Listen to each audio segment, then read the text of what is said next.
This is Christine Brown, and while I have to listen to this podcast as my motherly duty, you have the choice not to. My sons, and of course Michael, sometimes say some naughty things when they're trying to be funny, but really, they're just being stupid. You still want to listen? Go right ahead. I am not your mother.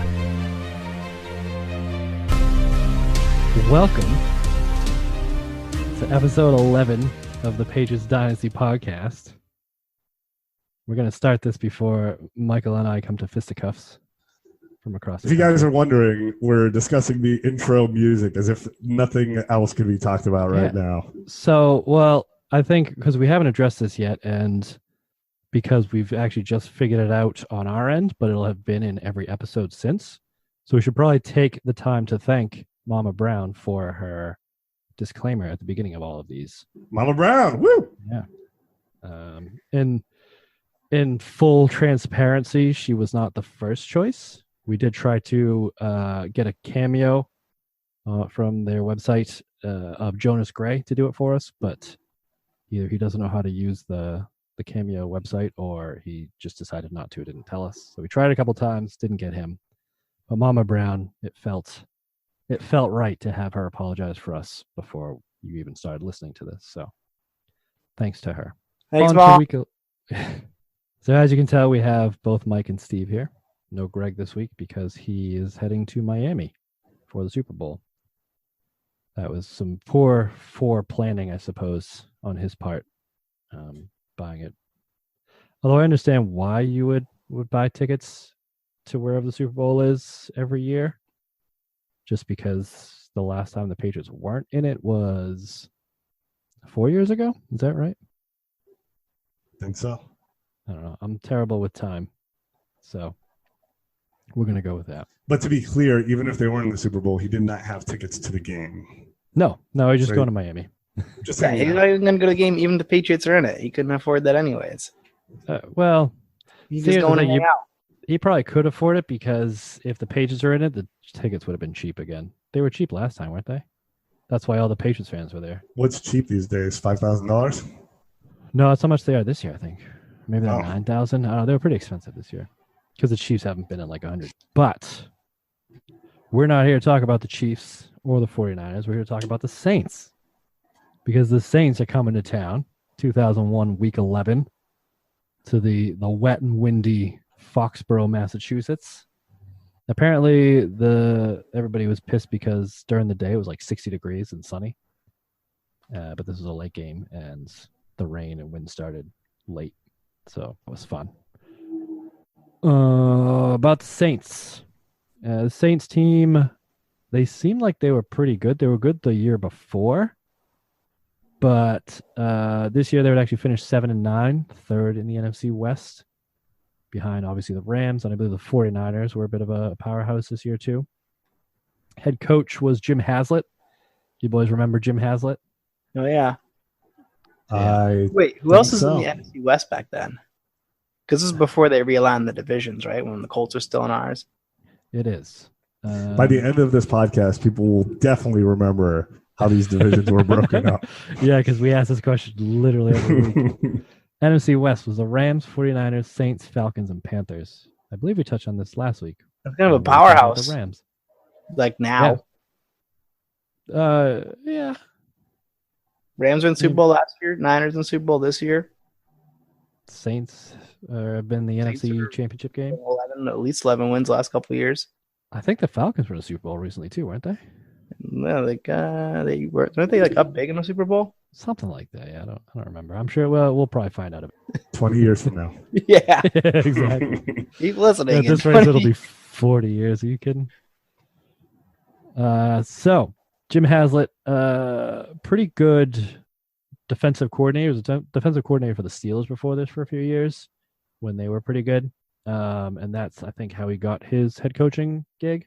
So he was head coach from 2000, 2008. Most of those years were with the New Orleans Saints. Didn't do so great. He only had 2 winning seasons. One was that first 2000 season and then 2002. The rest of the season, he was either 8-8 or worse. He finished with a 47-61 record overall, which is not great. But the fact that he lasted for, what was it, 8 years, Yeah. even with such a bad record, is a testament to being able to stick around. Jeff Fisher. Or Jeff Fisher was Jeff Fisher. Yeah, pretty much. What about Garrett, Jason Garrett? I mean, this guy did worse than that guy, and he held his job. So that's true. Props to him. We can. I think there's other connections to Jason Garrett too, which we'll get to in a second. But against Haslett coached teams, the Patriots were undefeated. They went 3-0. They beat the Saints twice in 2001 and 2005, and then again when Haslett was coaching the Rams in 2008. So we liked seeing his teams. None of the games were particularly close, really. The average score was 27-17 Pats. One of the games. Yeah, most of the games were about 24-17, 16-23, 24-17. So they were very calling them out for not wanting to play in this game. Yeah, they were definitely a dome team for sure. Because all three of those games were in Foxborough. Dome team? Dome team? Oh, dome team. Gotcha. Yeah. Continue. Yeah, you haven't been in New England for a while, have you? It's my accent. It's tripping you up.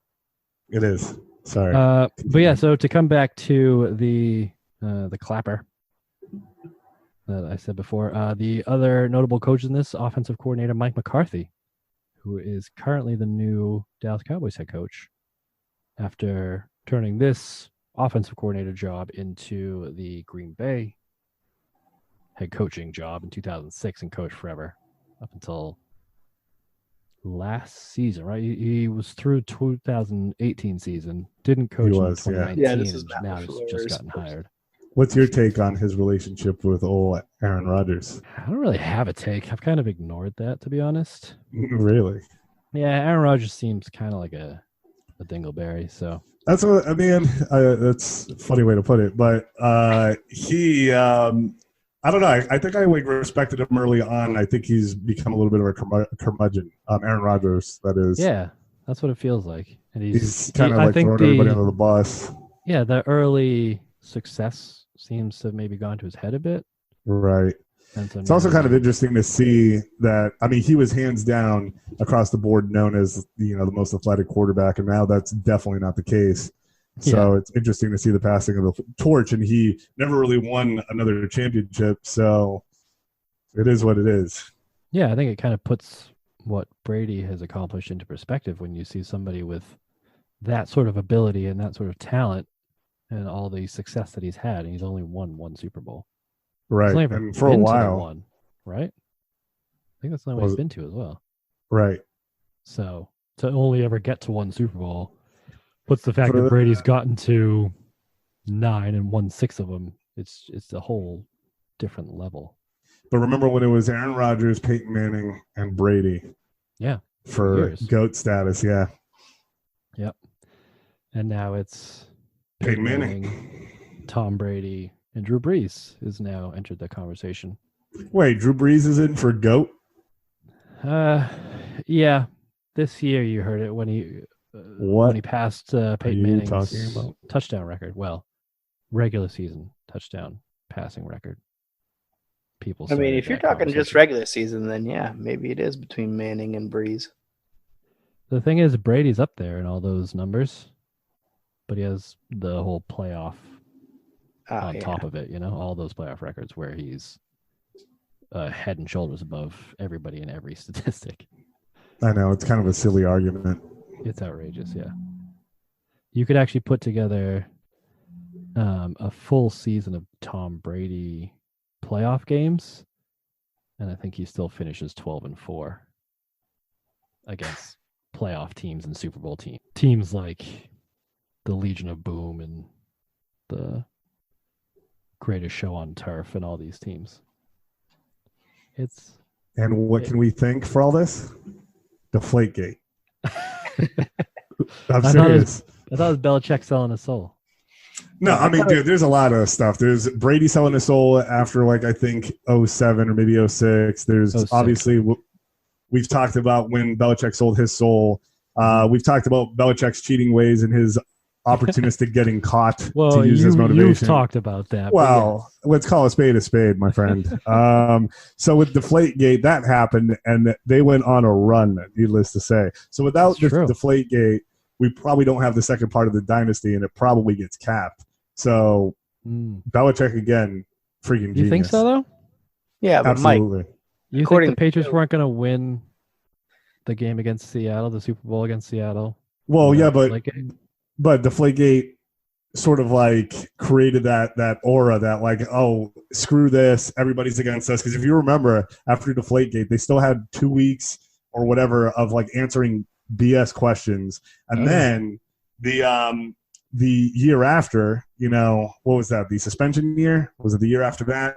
Whenever Brady was suspended, I mean, that brought up the whole Garoppolo thing, so everyone was looking at him. Brady had a chip on his shoulder. He hadn't probably had that chip on his shoulder for a long time, and he just rattled off Super Bowl after Super Bowl after Super Bowl. So I think Deflategate played a hand in this run. Yes, I do. Yeah, but Mike, you also thought 9/11 played a hand in this. Look, I didn't say – all I said was the dynasty happened because of Mo Lewis's hit, okay? That's not what he said. Indirectly. We're adding that to the list. Okay. Indirectly. Look, there's a lot of stuff we've talked about. The people don't start on this episode. Listen to all this. You're going to see the filth that these guys are spewing, and I'm right. Solid spin zone, considering it's odd take. Right? Good Lord. Anyways, hot takes. Oh man, they're just real takes, my friend. See, I like doing this because all these hot takes get us through this cold New England winter. It just keeps me warm. I wouldn't know. It's really nice out here. Do you still have the fires to keep you warm, or are those done? Now it's just sunny, man. It's just good. Wow, it's a tough life you lead. There's a couple of earthquakes here and there, but other than that. All right. Well, that must be nice. It was nice today because it got into the 30s. Got to 36 this afternoon. Like sweatshirts on there outside and fucking sounds lunatics. lovely. Fucking lunatics. All right. The Saints. Speaking of lunatics, how about some of these Saints players? Quarterback Aaron Brooks. Remember him? I do because I actually had his jersey. If you recall, an Aaron Brooks jersey. I went through a phase. Yes. That's messed up, man. That's not Patriots. Mike and I talked about this. It may have just been the two of us, I think, Mike. When we go shopping at that place in Lawrence. Oh, hell yeah. Sold. Steve, do you remember that place? No. No, Greg used to love it too. They had it was like one of those like filings basement, like TJ Maxx sort of place. They just had a bunch of random stuff, but they always had one rack of random like crap jerseys. So they had one with like names sewn on upside down and like stupid things like that. I think it was Peerless Price was the one that I had. Ooh, yeah. Receiver, yeah. Mine was Dave Meggett off center 22. Right, but one of them I had Aaron Brooks, and then I also my crown jewel was Maurice Clarett Broncos jersey. Oh, yeah, those were cheap. There was also Tim Couch one, I think. Ooh. Who's the big defensive lineman for Green Bay with the great name? Kabaha Biamila, that guy. I don't remember his first name. Remember him? Yeah. Had one of those. So I would give those away in college for like Christmas presents and stuff to all my roommates and things. Warren? Oh, yeah, of course. Oh, boy. Yeah, they weren't new. They were used. I used to wear them out to like house parties and stuff and get a bunch I've seen what you do with them, so that's why I'm surprised. Oh, yeah. Oh, I'd wear nothing. No surprise that Aaron Brooks is on the reject pile, though. He fucking sucks. Dude, he is fast as hell, man. He was not as bad as I remember him being. Oh, he was worse, and I thought he was bad. I thought. Are you basing it on this game, man? Because this game, like they were bringing the heat. So. They were, and he couldn't handle it. Like he had to get out of the kitchen. But I mean, he put up decent numbers. He had 3,800 yards, 26 touchdowns, and 22 interceptions. Didn't he have like 350 yards in this game passing? Which was weird because I don't think I saw him complete a pass. Oh, he did, but they were the only passes he completed were 60 yards downfield. Yeah, there's a couple of nice ones. Short. Yeah. But he was also second on the team in rushing yards with 358. He was sacked 50 times. That is 50. 50 times. But see, is that that's usually in the upper region, right? But like 50, It's high. You hear that? I mean, what about Carr? Remember the Texans? Didn't he set records for like being sacked? I have no idea how many times. Although for a running quarterback, that is a lot of sacks. You'd think he'd escape. Well, you'd think that because the sack in this game was where he was scrambling and then he ran and kind of like tripped over himself. Yeah, right. It was like a 1 yard sack. Yeah. Here we go. Here's the leader of time sacked in a season. Was it you, Steve, that said David Carr? Yeah, I was me. Yeah. Oh, Mike, sorry. Yes, it was him in 2002. Care to take a guess how many times he was sacked that year? I remember it was like in the 70s, I think. 76. Oh, damn. Second place, though, Randall Cunningham in 86 was 72. Wow. Surprising.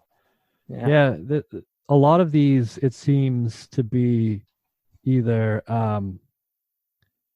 white quarterbacks on bad teams, like immobile quarterbacks on bad teams, or mobile quarterbacks who, like Deshaun Watson's on here, 2018 with 62. Randall Cunningham's on here a lot. Poor guy. He's in the Hall of Fame. 3. Drew Bledsoe's on here, 1999, 55 sacks. Tied for 18th with Blake Bortles in 2014. Drew Bledsoe's on here. Bledsoe's on here again, 2002 at Buffalo with 54 sacks. Dude, doesn't that guy sound like a Pokemon? I mean, I don't know anything about Pokemon. Every time I hear Bortles, I just picture his face. Bortle. Anyway. No, I think you're right, yeah. So, yeah, Aaron Brooks he's on this list, but he's got some good company. Aaron Rodgers, 51 sacks. He also had 50 sacks in a year. So it does seem to be kind of mostly the more mobile guys and David Carr. Huh. Who is first and also third on this list. Oh, poor guy. That's pretty rough. Oh, my boy Tim Couch is on here, 56 sacks. It's a lot of car crashes. That's a lot of car crashes. But now Carr's bringing it in the announcing game, I think. Is he? I don't know. He's a reporter of some sort. I don't know. All right. Man, yeah. I haven't come across this. Oh, there he is. It's like the most Tom Brady's ever been sacked was 41 times. Guess what season that was? This one? This one. Really? Yeah. Well, yeah, dude. He doesn't have his like supernatural awareness. He got blown up, blindsided in this game. Yeah. He had a couple of fumbles that his offensive lineman recovered. One of those he got blindsided. It was real bad. So, the one where your neck snaps back. Yeah. It's a wonder why Belichick allowed him to keep his job. But again, Bledsoe didn't have the greatest history as well. And I mean, he got a pretty good view of him the year before when they went 5-11. So right. Well, and from what it sounded like is Belichick chose Tom Brady based on the decisions he was making more so than really the numbers, I think. Yeah, that's a good point. I also read, and this is, perspective that you get after the fact. I don't remember any of this stuff when I was watching these games live, but it came down to a lot of practice snaps between Bledsoe and Brady. And I guess in the previous game against the Rams, Belichick basically blamed Brady's performance, so to speak, on the limited practice opportunities because Bledsoe kind of took some away. I don't know if that's true or not, but that's sort of what he went with. And if you look at it from that perspective, and you have a quarterback who's been, he was a starter for 2 games, gets hurt, and then you have a guy who's a starter for 8 games. Yeah. You sort of gear the whole team philosophy towards what's happening with that quarterback, the terminology, et cetera, play calling. So it doesn't actually make sense that, you're this far into the season, regardless of even if he thought Brady was the better quarterback, it probably is a setback to kind of restart it again with some guy that's been on the bench for 2 months. Right, especially with Brady still winning games during that stretch too. He was 5-3 going into this game. I had heard somewhere some Belichick clip talking about this specific Saints game where he said Brady played like crap the game before, and this game kind of showed him that he needed to stick with Brady, and it kind of proved him right. I mean, he was going to ride him for the rest of the year. It was this specific Saints game. Yeah, and that's actually what all the Boston Globe articles were kind of before and after is exactly that kind of dichotomy where the funny thing though is that like he made not the hard decision, but he made the decision that Brady was going to be the starter, barring like injury before this game. So I wonder if he didn't play like lights out, which he did. I wonder if it would have been a different outcome. I mean, he probably still would have stuck with him the rest of the year, but yeah, I mean, who really knows other than Belichick? And he's never going to fucking tell you. He'll tell me. Sure he will. Once we have him on this podcast in 30 years. But yeah, I mean, there was a bunch of stuff in the papers about how Belichick just made the decision and took the full responsibility for it too, even back then, in typical Belichick fashion, talking about how it's his decision and it is what it is and nobody else has anything to do with it. The line was, "There's no sense in being wishy-washy. That's not what I'm paid to do." It's fucking Bill Belichick.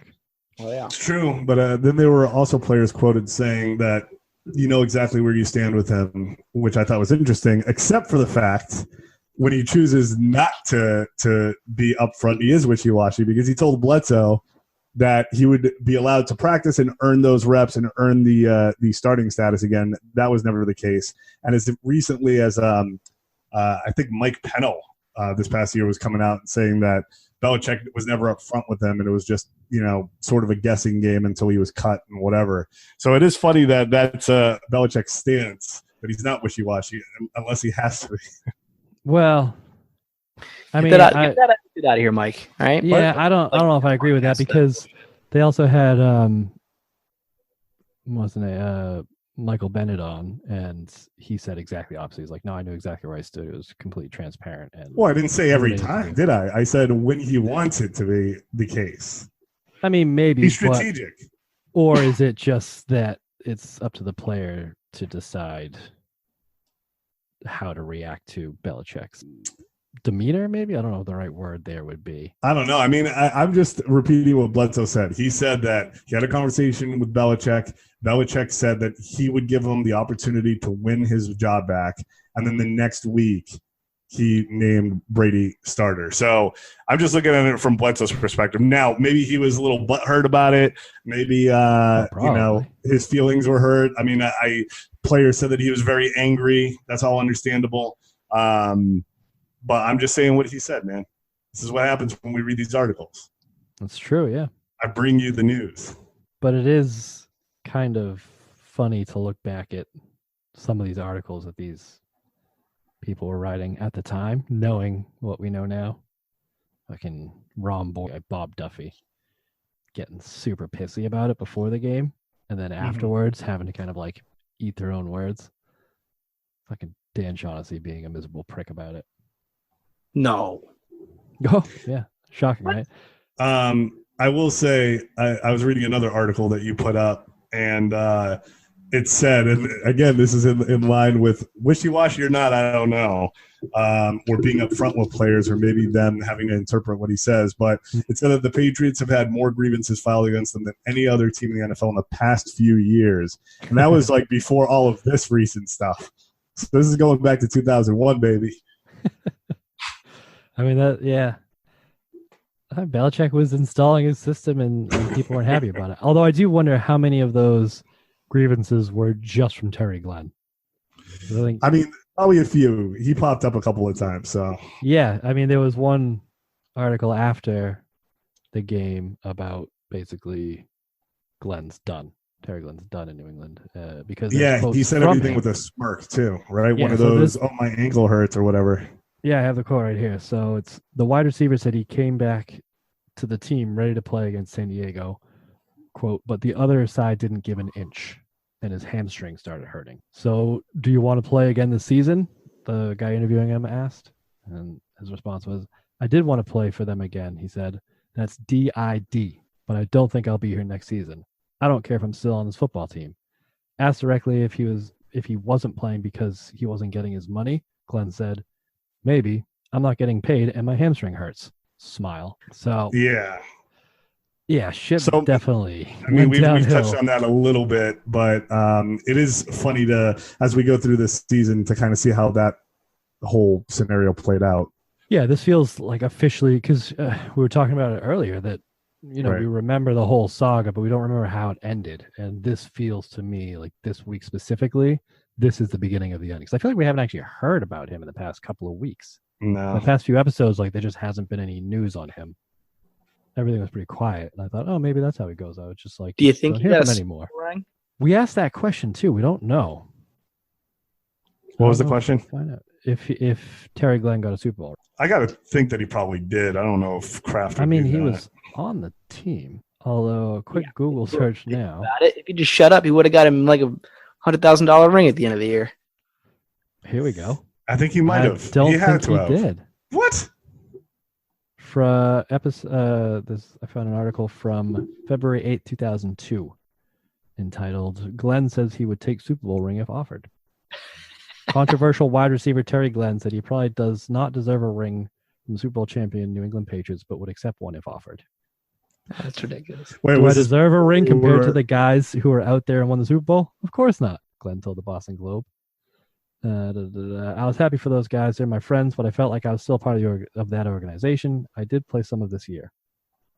Yeah, but was that before the rings were handed out or after? What was it? February 2000. February 8th, 2002. Yeah, they haven't handed them out then. No, I don't think so. Not. Super Bowl would have been like February 2002, right? Yeah, so it would have been January. Well, yeah, but the rings are usually like the ceremony is like way down the line, isn't it? Yeah, in the summer. It is. Yeah. So I wonder if he did or not. Now that they've won the Super Bowl, why bother with me? He said, "Just reach a settlement. I don't even care about the money. Let's just break it off." Poor guy. What's up with wide receivers? I think there's a different breed. They've always been kind of that me first diva mentality. That's always been the stereotype, right? The whole Keyshawn Johnson writing a book called "Throw Me the Damn Ball." Right. Terrell Owens working out in his driveway during the offseason. I mean, we follow the Antonio Brown thing up until now, but I guess now looking a little bit worse than. I mean, we sort of alluded to the fact that it could go either way, but Mr. Antonio Brown has gotten into some trouble. Yeah, it's not looking great. So again, for those that are listening, you probably know the outcome. We don't spoil it for us. But speaking of troubled players, the star of this offense of the Saints team was Ricky Williams. Love it. Ricky Williams. Yeah. Definitely a fun dude. I did love how the commentators commented on his small hands. Yeah. And how that contributed to him not being able to catch the ball or how many fumbles he had. Poor guy. Of all the things, he has tiny hands. But after the game, the Patriots actually did a good job of stopping him, which I don't know if it was a surprise to me or what, but I feel like I had this reaction every time I saw him get the ball of like the clenching that we talked about every time I'd see Drew Bledsoe drop back on third down, where I feel like he kind of tore the Patriots to bits, but I don't know if that was when he was with the Dolphins. Do either of you remember? Mm-hmm. I had this like bad feeling it wasn't every time I got the ball. Like, oh shit, here he goes. Right? Huh? What'd you say, Steve? Probably when he was with the Dolphins. Yeah. It's probably when he was with the Dolphins. Was he the part of that Dolphins team that ran the Wildcat? That's what I couldn't remember. That was with Ronnie Brown. Yeah, okay. Our cousin. I'm going to go out on a limb and say probably not. Yeah. I mean, Ricky Williams, though, had an interesting career. So that guy was fun to keep tabs on. He was. Other than that, on offense, there was Joe Horn, who went to the Pro Bowl. He had a decent year, didn't do much. That's a Mr. Cell Phone, right? Oh, that's right. That was him. Yeah. Yeah. Where he only had one cell phone stashed in the goalpost. So if he scored in the opposite end, that wouldn't have worked. It wouldn't have happened, which is great. That's got to be the best TD celebration of all time, right? I'm partial to Randy Moss pretending to moon the crowd, personally. Yeah, which I don't know why. Was it Joe Buck that was like, I can't believe he did that? Sure was. Yeah. Come on. Don't get me started on Joe Buck, Michael. All right, we won't get on that tangent. They made rules after Joe Horn pulled that cell phone out, right? They're like, no props. That's like I think it was between that. That was the season, I think, because it was him and Chad and Johnson. Ocho Cinco. Yeah. Because he pulled a sign out of the snow that said, "NFL, please don't find me." So they fined him for it. Right. Who was the one my that kneeled on favorites? T.O. kneeling on the Cowboys star? Yeah, or him just like posing there and gets tackled. That was pretty amazing. Right, that's my dude number one. that was great. He had the proposing to the cheerleader. He had the popcorn. He was pretty good. That's right. Yeah, he was on his game too. There was some. Not as good anymore. It's a shame. I don't know. I mean, some coordinated ones are okay, but I don't know. Oh, I think even T.O. I think T.O.'s still on his game, man. Oh, he's awesome. Yeah, I'm sure he's still got some good ones. But to be He's fair, that thing about that guy not making the Cowboys solid, T.O. just like feasting on his tears. Yeah. See, to be fair, that season, the celebrations were getting a little weak. Like, I think Ocho Cinco had like the rowboat thing where he's paddling, like, resuscitate like a football. Like, things weren't making sense after a while. I mean, you run out of ideas, but you got to like keep doing something, right? You can't just score and Barry Sanders and just give the ball back like you've been there before. But I feel that Joe Horn started all this with the cell phone. You know, that's got to be like first up there. It's got to be. And in recent news, he also got caught in his scam. Did you guys hear about that? The healthcare scam? Oh, he was part of that? He was part of that. Yeah, I feel like we touched on that recently. There was a couple other players as well, wasn't there? I don't know. Clinton Portis was in there, I think. Yes, yes. That's who it was. And Rashay Caldwell. That's what it was. Well, that is a collection of names. Yeah. Holy shit. It's the news. Yeah. It sure is. Let's see. Who else was on this team? Did you recognize any other names? Sammy Knight was on this team, and apparently he was the playmaker. I remember him.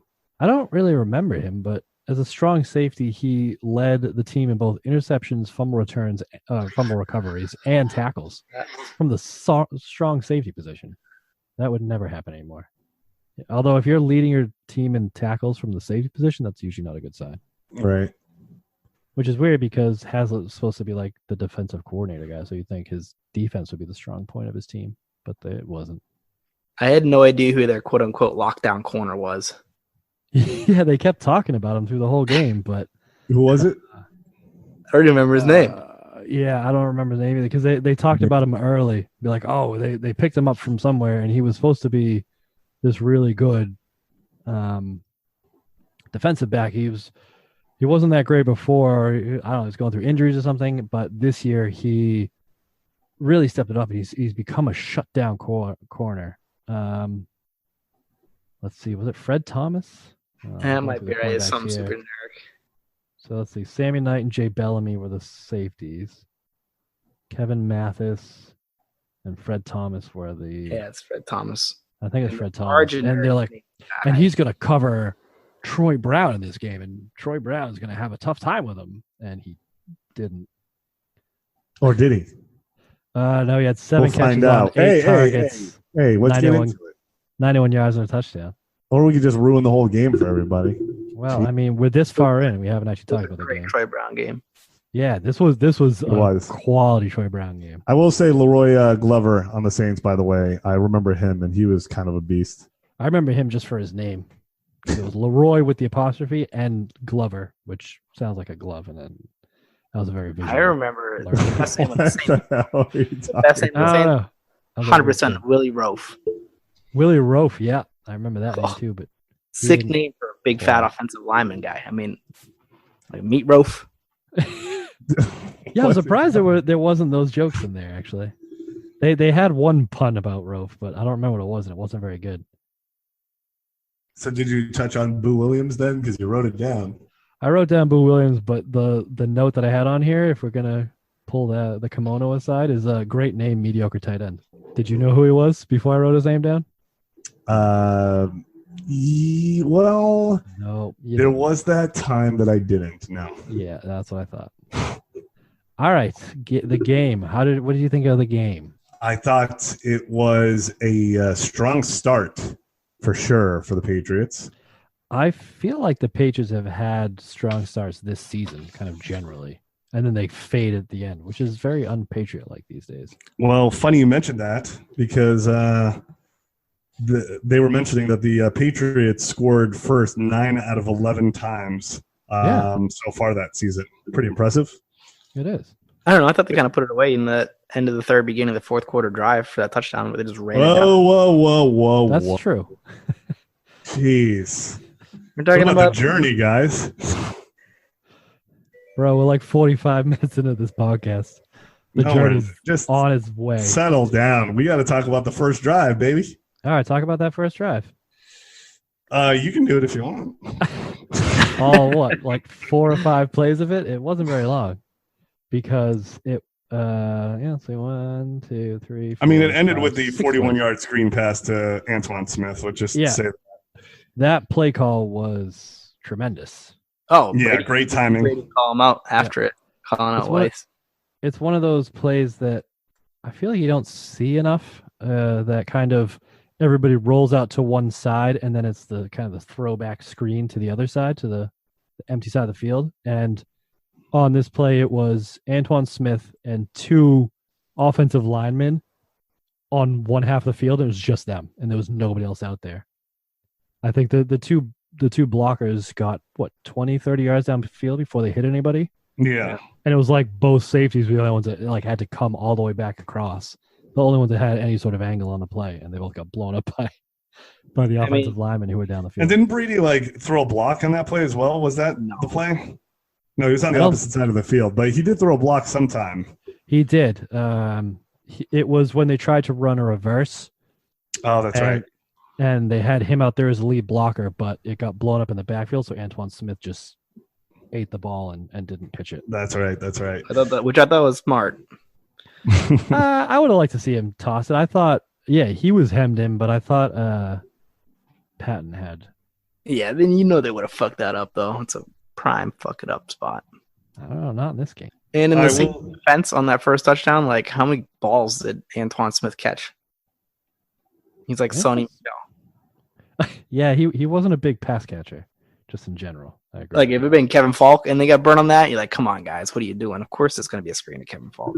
Yeah, but you don't expect the Spanish Inquisition or the screen pass to Antoine Smith. I will say Vinatieri in the ensuing kickoff and every kickoff probably this entire year sucked at getting it past, the 20-yard line?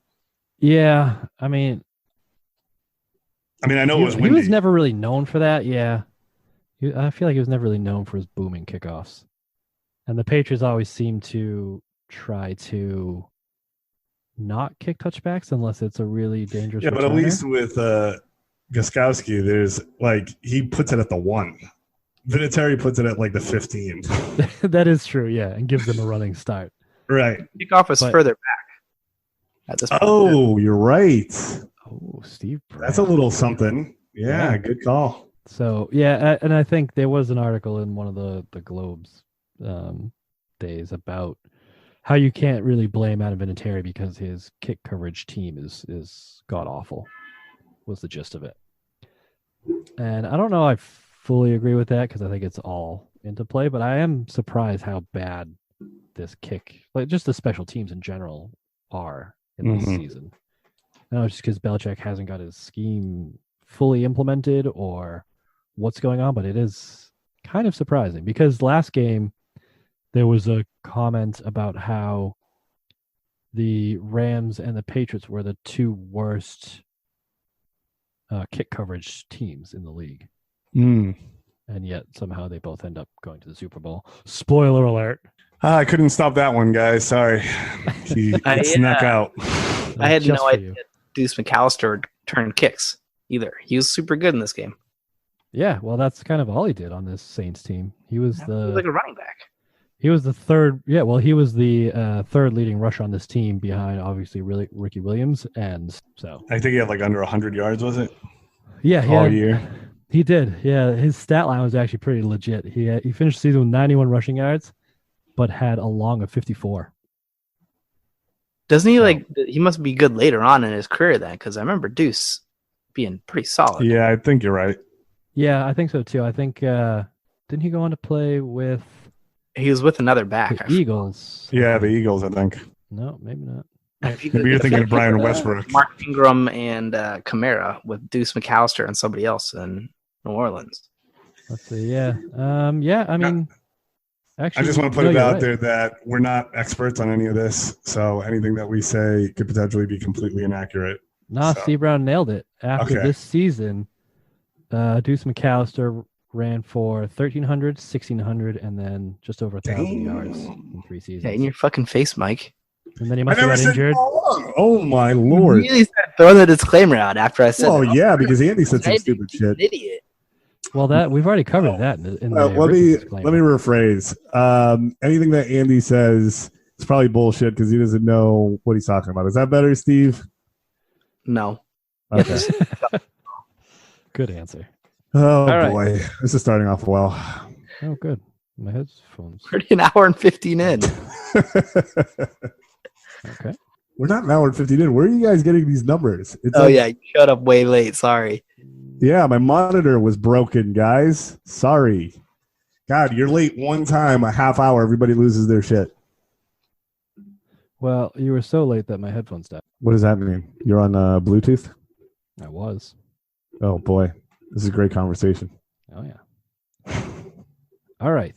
So the other thing I think we can talk about is the kicker, which we didn't touch on before because John Carney on the season missed 3 field goals the entire season. 2 of them were in the first quarter of this game.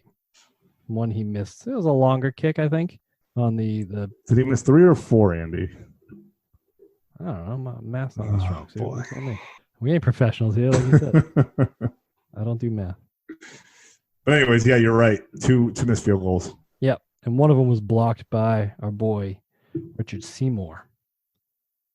Caught him right. That's right. Although Vinatieri missed one as well. So rough day for the kicking game. Yeah, I feel like we can chalk this one maybe up to the weather with the wind and the rain, but I don't know. I feel like Vinatieri hasn't been as automatic this season as I remember him being. You know, you remember him just like never missing a kick. Yeah. But he's actually missed quite a few in this season. I know. I think it happened after the 2001 season for some reason. Because, I mean, didn't we say that his career number before this was like 79% or something like that? Yeah, they weren't great. Yeah. So something clicked eventually. Steroids. Jesus Christ. Allegedly. Allegedly, yeah.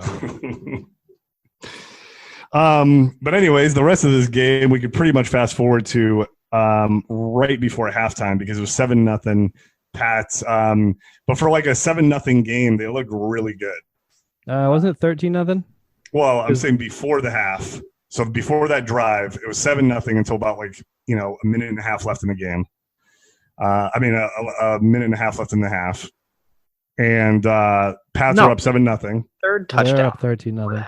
Yeah, they went up in the. That's what I'm saying. I'm saying up until that drive, guys, nope. It was a 7-0 game. No. They went into the half up 20-0. You're right. My notes are fucked up. All right. Well, guys, let's fast forward to that drive. It's 13-0. No, I don't know what you guys take over. You guys have flustered me. No, I don't know what's going on. Yeah, I mean, you missed the Brady touchdown pass to Troy Brown, where afterwards I thought that was the one, but it wasn't. Your boy Ken Walter was holding the extra point. Your punter there, and he kind of when the snap was high, so he caught it like in his chest. So he kind of fumbled a little bit, putting it down, and then Adam Vinatieri didn't get to him quick enough. He's like, "Fuck it," and just pulled it and ran all by himself. Yeah, I don't know what that was. And got lit the fuck up. You're right. I apologize, guys. Yeah. But you're right, because then, there was a bunch of back and forth here, like everybody going 3 and out. I just had to note that the game was there wasn't a lot of action, but the Pats looked like they were dominating for some reason. Yeah, it did. Yeah, because the Pats were winning the battle of field position even when they weren't scoring. Even when they were punting, they were downing the ball inside like the 5-yard line every time. Mm. The Saints would get out of their own ends with either some random amazing catch on a deep pass or something. They get to like the 50 and then like sputter, either miss a field goal or punt it back or whatever. But then, like you said, right at the end of the half, the first play of the drive, Brady, this is the one that Steve was talking about earlier, Brady gets hit from behind and gets like, it's that snap back of your head that you used to see in all the those NFL's greatest hits VHS tapes. You remember those? Oh, yeah. And there was just all of those, like quarterbacks getting blindsided. That's all they were. And it was that type of hit. And Brady lost the ball, but somehow the Pats recovered. It didn't even look like they should have. And then they run a couple plays, and that was at their own like 15, right? Yeah, Antoine gets like a bunch of yards on both plays, like 10, 15 yards on each play. So it gets them like midfield. So they're like, all right, there's I think 30 seconds left at this point, and they're just going to start airing it out, try going for the touchdown. And Brady finds, what was his name? Charles Johnson? Is that right? Yeah. Yeah. I think left. Charles Johnson's only touchdown from Tom Brady. But it was an absolute fucking laser. That was one of the best throws Brady's ever made, I feel. Like over the linebacker, in between the safety and the cornerback. Yep. The window was minute. Yeah, it was an amazing throw. Maybe I wanted to jump the gun here because so I guess that made it 20-0. So it was 13-0. But what I did want to point out about that drive, outside of that like crazy, laser to Johnson, was on that drive. Brady was rolling out to the left. He was rolling out to the right at one point. He's diving for first downs. The long pass to David Patton, and then the touchdown to Johnson. So I felt like that was a statement drive for the year, and I called it the drive of the year up to this point. Ooh, I would agree with that because I think that the only other one that I can think of off the top of my head would be the one against San Diego to tie it at the end of the game. But that was like his first comeback win. Right. Yeah, I think this was his like statement of, I'm not fucking around here. I'm not overwhelmed. I belong in the NFL. I am a starting quarterback sort of thing. Yeah, and it was amazing with 8 seconds left. You might as well call it the drive of the whole season, right? Up to this point, yeah. Up to this point, I don't know what's to come. All right, I mean, turning point. Yeah, I'll give you that. Right. I mean, it was pretty amazing for anybody who has access to that drive. It is pretty textbook. Yeah, it is. And Tom Brady had that one long run too. I feel like I was surprised at how active Brady was in the run game in this game. Like he was taking off if there was nothing open. He wasn't getting very far because he's not fast. But at one point in the fourth quarter, they called a design quarterback draw. Yeah. I have on here Brady looks like a baby deer running. He looks like a newborn deer running. He just hasn't quite figured out how his legs work yet. Yeah. In one of the plays where he was like rolling out, he must have ran like 40 yards before gaining like 8, I think. I think that's one of the longest runs of his career too. Yeah, it was amazing. Yeah. Oh, Tom. But I think because of that, I think both Antoine Smith had a really good running game too in this game. Oh yeah, he crushed him. And that opened up the Tom Brady patented play action. I think my favorite one that I forget that I don't think they run it much anymore, but that they fake the pitch and then he kind of spins around real quick and throws the quick slant to whoever it is. That play, that's right. That used to be a staple. I thought, I remembered it. I saw it in this game. Like, oh, I love that play, but I don't remember that, and they don't run that really anymore. At least not that way. You should write a letter to Charlie Weiss, tell him to bring it back. Yeah. But the one play that they did run, which I think has been kind of the bread and butter, was the direct snap play to Kevin Falk. Did you see that one? Yep. And but the favorite part of that play was Tom Brady dropping back to pass without the ball in his hands. And it fooled like the entire defensive line. Like they're all rushing upfield to get to him. And Kevin Falk's like 4 or 5 yards downfield already. Is that the one where the announcers were like freaking out at how much he sold that? Yes. That was the one. They had never seen it before. Yeah, like look at this kid. He's pretending to hold the ball. Yeah. What gumption? I don't. Also, have any of you heard of either of these commentators? No, but they were fine. They were fine, but they did leave me very confused. Okay. And what was that? Are we gonna do this? Yeah, we can do it, man. Again, I try not to every week, but these guys, I mean, Bill Moss especially was fantastic. Yes, so let's introduce them first. There's Sam Rosen and Bill Moss, who I've never heard of. Me neither, but he had some pizzazz.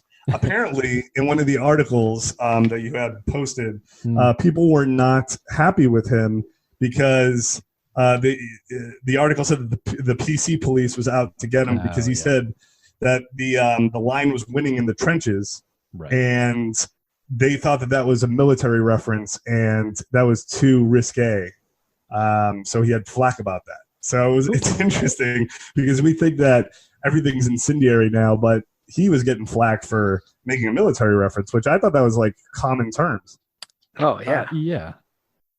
But again, I don't know anything. The amount of military terms in football lingo is like 80% of all football terms. Yeah, so bomb, all of it. That wasn't even part of my football or not football because I figured in the trenches was just a sort of metaphor. Yeah, it's pretty easy to figure out. Okay. He also said this, which I thought was funny, but he goes, ever since they sent Kyle Turner of the Saints to anger management, the whole team has gotten a little softer, and he starts laughing, and then the other announcer just goes, maybe. I wrote that down too. Yeah. Oh man. So I guess he was like freaked out in the game before when they were playing the Rams in the locker room and like throwing a bunch of shit and hit people on the team. Yeah, he was talking something about it. I didn't quite follow what he was talking about, but yeah, somebody was like breaking shit at halftime or something like that, and they came back and won the game or something. I think is what he was talking about. Wow, yeah, I don't know, but Bill Moss, he's very close to Brent Jones in my opinion, but he's in that same vein for sure. we can go down my list if you guys want. Yeah. I guess the first question would be, so he said, see Brewski number 54 at the bottom of the pile down there. There's a lot of banging going on.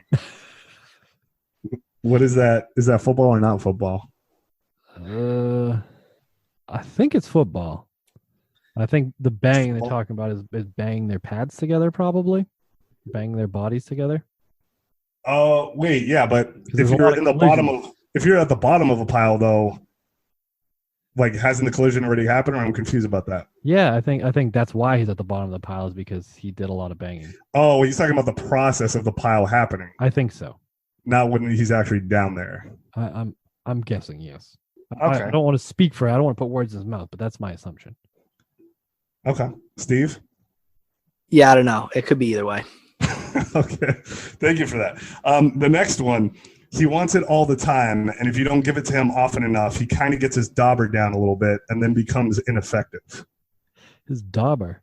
Yeah. What is any context for this? I think I remember it. It was all I know is about Joe Horn. Yes, it was about Joe. So Joe Horn getting his dauber down. Yeah, what does that mean? I don't know what a dauber is. If I'm being honest, that might be a dick joke. Really? Talking about his dauber being down.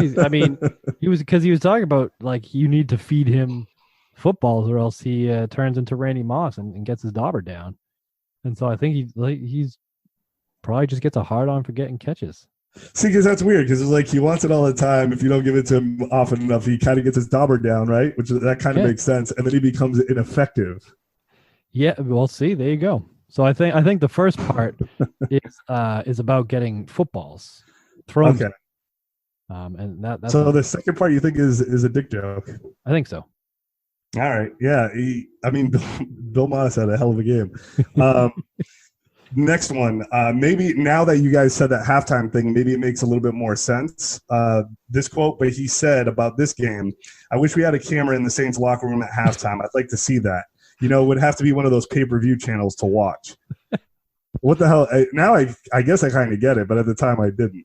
Maybe he's talking about the swearing. Yeah, definitely. You can't swear on network television, can you? Okay, so that's what he wanted to see in the locker room. Maybe. Or maybe he thinks it's like WWE sort of style. with like shit being thrown around. That's pay-per-view, right? I think so. Usually, Yeah. I don't know. It was back then for sure. Yeah. So all right. So I guess that's football. And then the last one, again, I don't know. Two men coming hard, Brewski and Malloy. Two men coming hard, Brewski and Malloy. Well, I feel like we've been over this with coming hard and filling the hole. No, filling the hole. No, we've talked about filling the hole, which I get. We've talked about putting juice in the hole, which I get. But like two men coming hard, I haven't heard that one yet. Well, they're coming hard to fill the hole. You know, they're running very quickly to come fill that hole. Oh, because they're defenders. Yes. Gotcha. All right, it's all connected. Good call, Steve. Yeah. Yeah. I was a little worried That about makes sense. But yeah. I think So that was pretty much it. Thank you guys for helping me out there. You're very welcome. But yeah, Bill Maas, you're right. He did have himself quite the game. There was one part where he was legitimately arguing with the referees. Yeah, I love that. On the because I also loved how like anti-PI he was. Like, that's not pass interference. Clearly was. He's like, nah, that's stupid ass refs. Yeah. But yeah, because one of them was it was on a punt, and I think it was Gerard Cherry stepped in the end zone, but like got back into the field of play and down the ball at the one.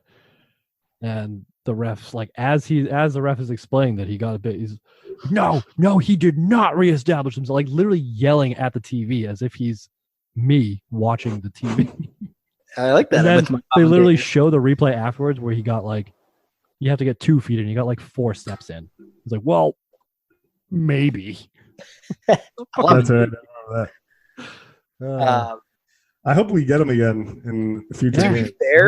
He was exciting. He did also he went on a rant about the defense having 12 guys on the field. You see that? It's like, that should be a penalty even if they get off in time. Even the 12th guy gets off the field in time.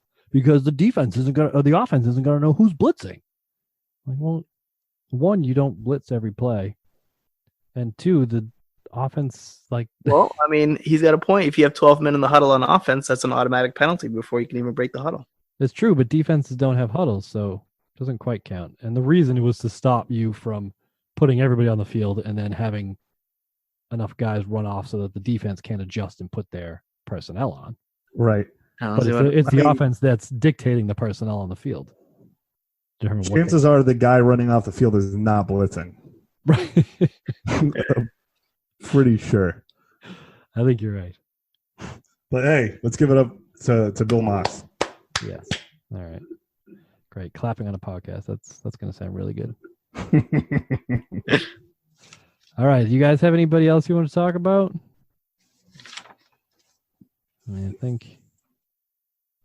I mean, after drive of the year, it's all downhill from there. Yeah, I would say that New Orleans made a pretty good push. It was 27-17 at one point. Yep. They at the end of the third quarter, it was 20-10. They pulled it back within 10 a couple times, but every time they did, the Patriots would just drive down the field and score a touchdown. Well, there was that last touchdown with Antoine Smith. They just ran it the whole time. Yeah. And then if you notice, right, when he scored from like the 2-yard line or whatever it was, like the entire offensive linemen all at the same time put up their arms. Yeah. Like that O-line was so stoked on that. I mean, he had like 193 or something like that yards running. They were pounding it down. Yeah, and Brady almost had 300 yards passing and 4 touchdowns, so they were firing on all offensive cylinders there. New England had 191 yards rushing and 258 yards passing and 4 touchdowns. I did like the stat that they basically said that New Orleans allowed 45 yards of whatever run plays up the middle the entire season up to that point. So 45 yards up the middle, and then that game, Antoine Smith got, I think it was 75 yards up the middle. So he almost doubled that. Oh, he's crushing them. All right, let's do some best and worst. Mike, you want to go first? You seem pretty excited about this game. Yeah, it was great. I mean, the first half was unbelievable. So, and that drive really pumped me up. I mean, it was definitely a taste of what was to come. So. Absolutely. Let me see. Best and worst here. I'll start off with my worst. All right. The announcers were having trouble telling the difference between David Patton and Troy Brown the entire game.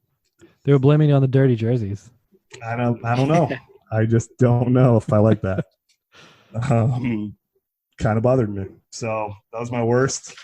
And then my best wasn't actually from the game, but it was hearing that Brian Cox was running at warm-ups after breaking his leg earlier in the season. Yes. So that's pretty amazing. I don't know what he was taking, probably steroids, but for sure. Yeah, he remember because in an earlier episode we mentioned something to the fact of we didn't remember what happened to Cox and he probably would not return. Yeah. But here we are, 6 games left, I believe, 5 games, and they're talking about him coming back and playing against the Jets. I know. Yeah. No, that was exciting to see. Actually, that ties into mine. But Steve, you go do yours first. Best and worst. The best was that Brady throw on that 3rd touchdown. Yeah. That was awesome. And I have like a worst for the Saints. Yeah, that's fine. Was that pick that Aaron Brooks threw where like for somehow he didn't see Lori Malloy literally standing like 3 yards in front of him. And he just throws it right at him. He just deflects it up in the air if he Pleasant gets it. Yeah, like, it wasn't great. Like I don't know what. He's literally standing right in front of him and he just hucks it at his face. It's like trying to like stop the ball mid with the face and just ended up deflecting it up. Well, he did that a couple times. He hit Vrabel right between the 5 and the 0 on his jersey. That should have been a pick. And Vrabel wasn't even in coverage. He was coming around on like a stunt. Just got hit right in the chest. And then my Patriots worst was Ty Law just getting absolutely torched by Joe Horn on that long deep ball when they were backed up their yard line. His best game. You're right. And Joe Horn just ran straight and just absolutely burned. And if Brooks had not underthrown it terribly, he probably would have got 6 out of it. Yeah, but he made the catch and they got PI. called for a PI anyway. Oh, and Ty Law was on him while he caught the ball, so that was an incredible catch regardless. But pretty bad play. Yeah, wasn't. But if Aaron Brooks didn't blow, he just puts more air into that ball, and Joe Horn's gone. Yeah. 2 steps on Ty. That's true. All right. So my best was Brian Cox talking to the media after the game, before the game. Talking about the quarterback controversy. And so the quote in the Globe was, according to the injured linebacker, there's no quarterback controversy in New England, only a media corps looking for trouble in capital letters. There would never be a controversy like this in any other town, according to Brian Cox. Oh no, this is fucking Borges writing this, of course. Oh no, quarterback controversies exist only in Foxborough, never in places like New York or Chicago, which were among Cox's previous playing addresses. Not like this, Cox said. This is real foolish. You guys are trying to undercut Bill. He's trying to make a decision that's best for the team. You guys don't know the situation. I don't think it would be this bad in New York. Some of the media up here are not capable of making the choice of who should be the quarterback. They don't know. They don't see the tape. So fucking Brian Cox coming out here, and he's got Bill Belichick's back. Plus, that's saying a lot because he did come from those places. So if he thinks the media is even worse. It is worse than New York. That says a lot. New York media is better than the Boston media. It's saying something. Right, exactly. Being terrible. And Troy Brown also, this is kind of tied into, he kind of handled it similarly, where in the article, it's a similar article, they say Troy Brown, the Patriots senior and top receiver, rolled his eyes when he looked up from his locker and saw a media posse swarming him, wanting to talk about why Belichick chose. They were kind of all on the same page, it seemed like. The only people that were up in arms about it were media, which is still playing out to this day with the Bledsoe decision-making stuff, which, again, probably sorted out by the time you listen to this, but don't spoil it for the rest of us. Let's see. My worst was Ricky Williams after the game, talking about how he thought he had a good game and how he didn't think the Patriots defense stopped him. So he only ran for... Ricky Williams. He was like leading the league in yards, I think. I think he was third in the NFL. Yeah. First in the NFC. Right, yeah, in rushing yards. And he was like up there in total yards as well. I think he was like second in total yards from scrimmage. So they're talking about asking him about, the Patriots held him to 56 yards and a touchdown. on 15 carries. So, like, not great, especially for the league's or the NFC's leading rusher, right? So this is the quote from the article. So naturally, Williams was asked if this was the toughest defense he'd encountered all season. He looked so incredulous that his Saints cap almost spun around frontwards and the tidy gold stud nearly fell out of his nose. Are you being serious? He said, his eyes wider than any of the holes he tried in vain to find. They're not even close. And it goes on about how he doesn't think that the Patriots did anything special, and he basically his whole argument was that because the Patriots were so far ahead, he just didn't get enough carries to do anything. Which, I mean, he only got 15 carries, but still, he didn't do much. But he was also talking shit about Willie McGinnis, who was like one of the main reasons that he wasn't running. So it was, for instance, there was the way he and fullback Terrell Smith positively manhandled linebacker Willie McGinnis, who merely anchored the bottleneck for 3 quarters before leaving with a leg injury. Quote, McGinnis is 270 pounds, said Williams. Terrell and me are a lot smaller, but we stood up to the challenge. We smashed his mouth. Ooh. For a whole 50, what was it, 57 yards? 56 yards. But they were tough yards, man. He was coming hard at him. He was, yeah. The defense was coming hard at him. So I enjoy Rico. I forgot how entertaining he was. But I think not a great look after getting. Well, again, he was smoking a lot of pot at this time in his life, so you got to give him a little leeway here. So, but you think he'd be a little bit more laid back about it, you know? I'd be like, yeah, I didn't do something. Maybe he's seen things. Is that what? Yeah, we don't know when what you smoke weed, doing. bro. What kind of weed are you smoking? I mean, not as good weed as Ricky Williams can afford. I guess not. Jesus, just talk to Greg about that. He's the. He literally quit the NFL to go around the world smoking weed.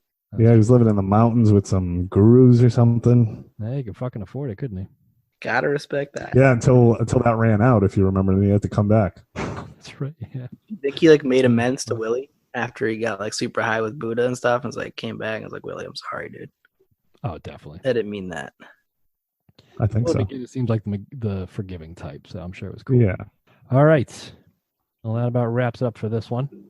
Next week, we have to look forward to the Patriots traveling to what is officially called Giants Stadium to visit the New York Jets.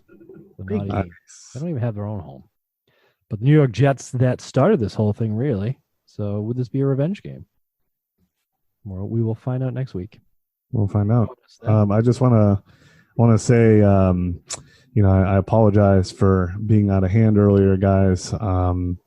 My notes got a little jostled, and I was incorrect again. And I just want to apologize for taking it out on you guys. And I'm sorry. You know what? Apology accepted. We still love you, Mike. Don't throw me in there with that, Andy. That's fair. I still love you. I accept I was talking about we, as in me and the listeners. Oh, okay. Himself. Again, don't throw them in there with you. It was uncalled for. I apologize. Hey, we're a positivity podcast here. I'm working on it. We're not shooting anybody, except for Greg because he's not here. Fuck Greg. Yeah, Greg. Take him or leave him. Maybe he'll be here next week and we can say it to his face. Until then, fuck Greg Brown. Bye. Fuck Greg Brown. No fuck Greg Brown from you, Steve? I don't know. I love Greg Brown. Fuck Mike. Wow. Holy crap. I take my apology back. You better Going on that note, Jesus Christ.